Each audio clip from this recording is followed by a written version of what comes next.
Everybody thinks spring is the best time to buy a house. And sure, spring usually brings more listings, but it also brings more buyers. Late summer into fall can be a different story.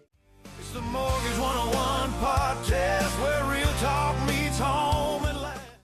You may have fewer people competing for the same house. Sellers may be a little more flexible, and that can give you something buyers don't always have in the spring market: leverage.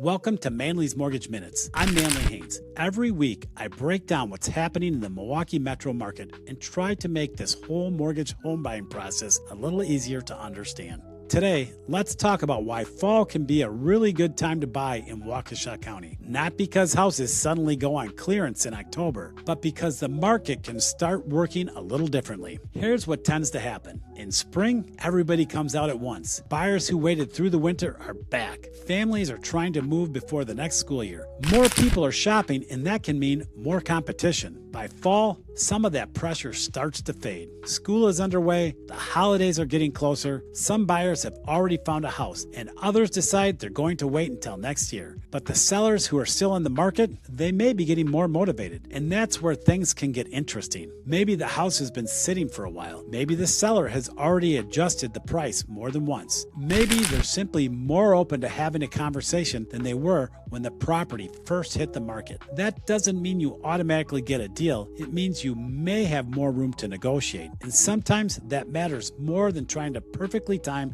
an interest rate. Because when you're getting into a bidding war, little increases in purchase price can add up. You may be able to refinance your mortgage rate later, but you can't go back and renegotiate what you paid for that house. That's why I want the buyers to focus on the whole deal, not just one number. Price matters, competition matters, seller flexibility matters, your monthly budget matters, and your ability to move quickly when the right property shows up, that matters too. There also can be more opportunity to ask for things like seller-paid closing costs or other concessions when a home has been sitting longer. Again, nothing is automatic. The seller has to agree, but you may have a better chance of having a conversation in a quieter market than when you have 5 other buyers standing behind you. And this is the part I always want to come back to: preparation. The buyer who is ready usually has more options than the buyer who is scrambling. You want to understand your budget. You want your credit, income, and assets reviewed. You want to know what you're comfortable spending before you fall in love with a house. That way, when the right opportunity shows up, you can make a smart decision without guessing.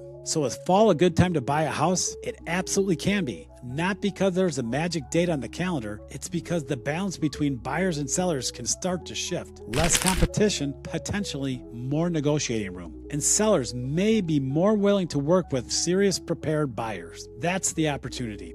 That's this week's Manley's Mortgage Minutes. If you want to go deeper on rates, housing, and the economy, and what's actually making markets move, check out the Mortgage 101 podcast. Every Wednesday, Anthony and I break it down in plain English and try to separate what matters from all the noise. I'm Manley Haines. Stay educated, stay prepared, and I'll see you next week.